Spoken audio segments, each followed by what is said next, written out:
They're occultists like Isaac and Newton. The Enlightenment shows up and they're like, you know what?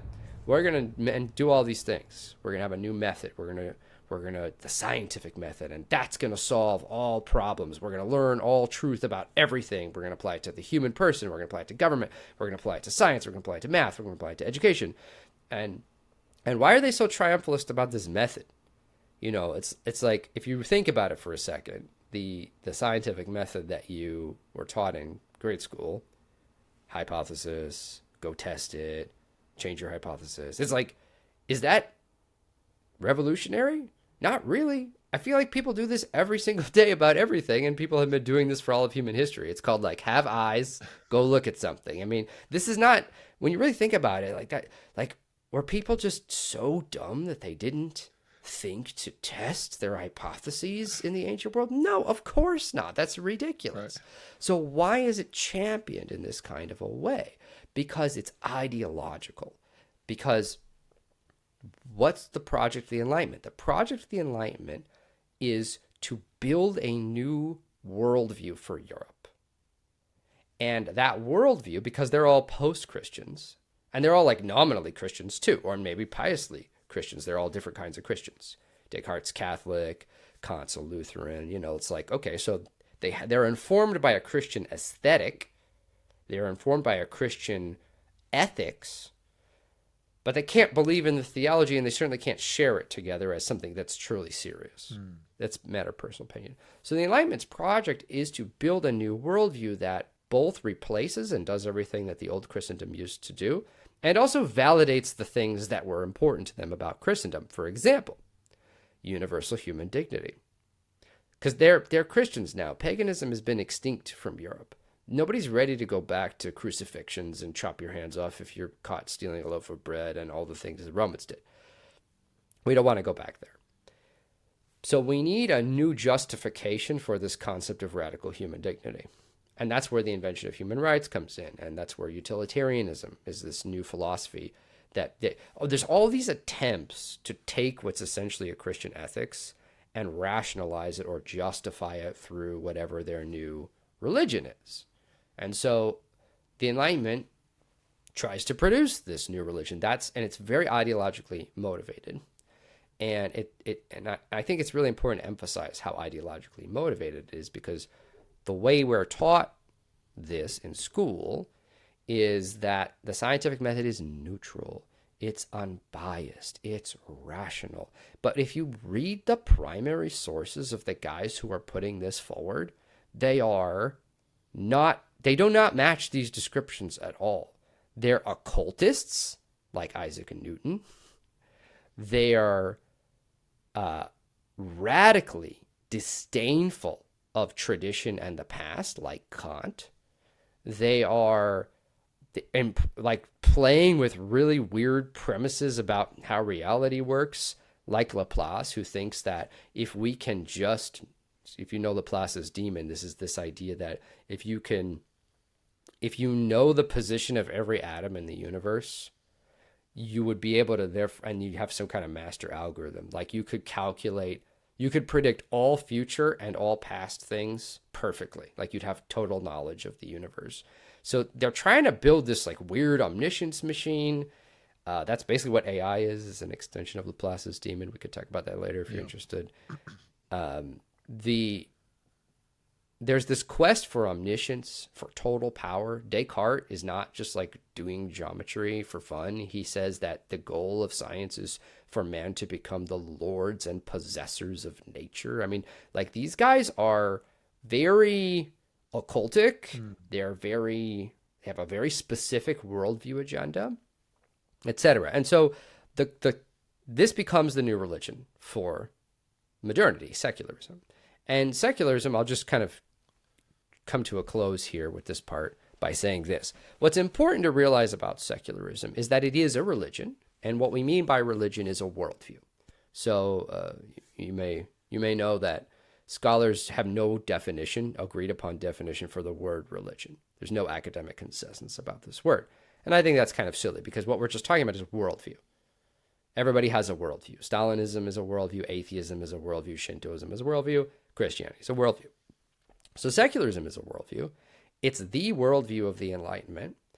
It's coming out of the ashes of a destroyed Europe that no longer believes in its religion because of the Reformation. But there are reasons that caused the Reformation that are in scholasticism. We could come back to that if you want. But this religion is specifically a post-Christian religion. I think that's what's so important for people to realize about it, because all of the things that secularism believes in, they're kind of parodies of Christendom. They're parodies of ideas that only Christendom invented. They're not parodies of any pagan ideas. So the idea of human rights, and we need to radically affirm everybody's subjective situation, that comes out of this thing that we get from the Incarnation in Christianity, the radical human dignity.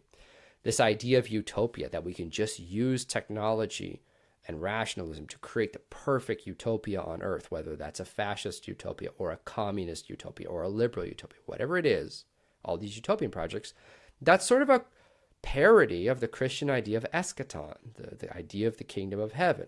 We're going to make the kingdom of heaven, and it's going to look like this.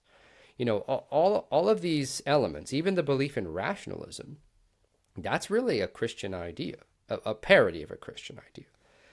Because the ancient pagans, you know, realized that nature was the domain of the gods. And if you mess with it too much, you might get smoted. And so, and also the gods rule it, and it's haunted with demons. And so if Christ defeats all the demons, then we're free to investigate nature. You know, those are those little things, those little connections that people don't realize, like how much secularism is, A, its own religion, but also B, it really is a specific kind of post-Christian religion that's drawing all of its power and its mesmerizing attraction from stuff that Christianity invented. It did not come out of whole cloth. It's really a parody of Christendom, and I think that's why it remains, its imagery and its promises remain entrancing to the Western person, because we are post-Christian. That's just what our situation is. So one of the things we've been seeing a lot over the last 5 years is a lot of political commentary from the likes of Jordan Peterson and Ben Shapiro and Konstantin Kisin. Great work is coming out from these guys. But what do you think they're missing in this conversation about how to save the West, and this idea that we should just go back to a particular moment not very far away where we kind of had things right? I think that the biggest blind spot that they have is that they still think that the West is something like the Enlightenment. The Reformation and the Enlightenment are the decline and the breakdown and the end of Christendom.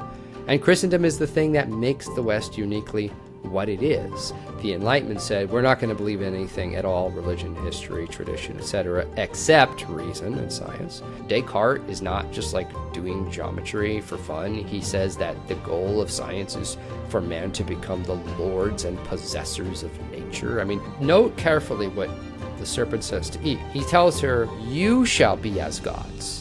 And then when reason and science got discredited, there was nothing to believe in after that at all. So people just stopped believing in things. And so this is actually what led to postmodernism and the breakdown of the belief in science and truth, is that science promised utopia, and then what it actually was used for was mass murder.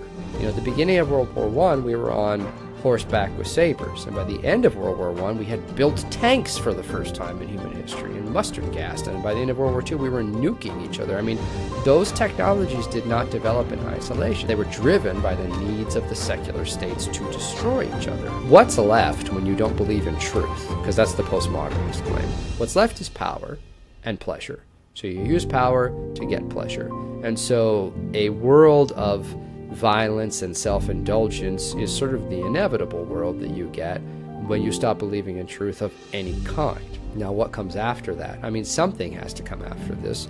And what I'm noticing personally is what I call the dark logos, this kind of techno-paganism, where people are starting to worship ChatGPT. People are starting to take DMT and think that they're talking to these particular spirits who know how to govern the world. People are ready for aliens to show up and tell us, oh, this is the correct way to live. This will solve all your problems. So there's this hole here for something to worship, and we will worship. This is our inevitable destiny. We must worship something, and the bad path is that we worship a demon disguised as AI or a demon disguised as the aliens who are superior or something like that.